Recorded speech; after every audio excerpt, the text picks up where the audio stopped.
Viral video mesum melibatkan anak anggota TNI di Ambon, Kodam 16 Patimura tidak intervensi. Kapendam 16 Patimura Ambon Kolonel ARH Adi Prayogo Khairul Fajar memastikan Kodam 16 Patimura tidak mencampuri proses hukum kasus video mesum VWS bersama kekasihnya JP. Dia mengakui ayah dari perempuan pelaku video tidak senonoh itu anggota TNI.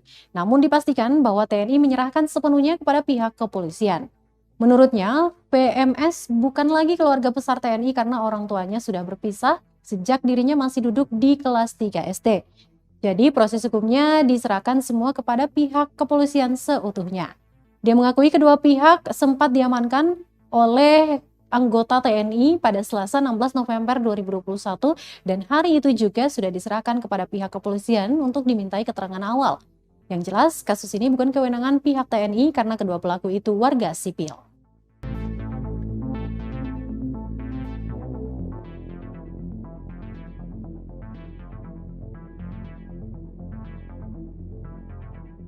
Anak perempuan ini sudah bukan keluarga besar tentara lagi, bukan bagian dari keluarga besar tentara karena ibunya sejak anak ini kecil ini sudah cerai, ya, sudah cerai. Artinya kemudian anak ini ikut ibunya,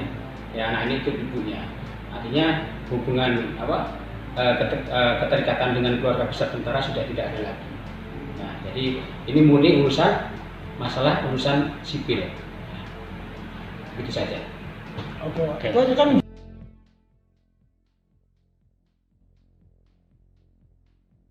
Terima kasih sudah nonton.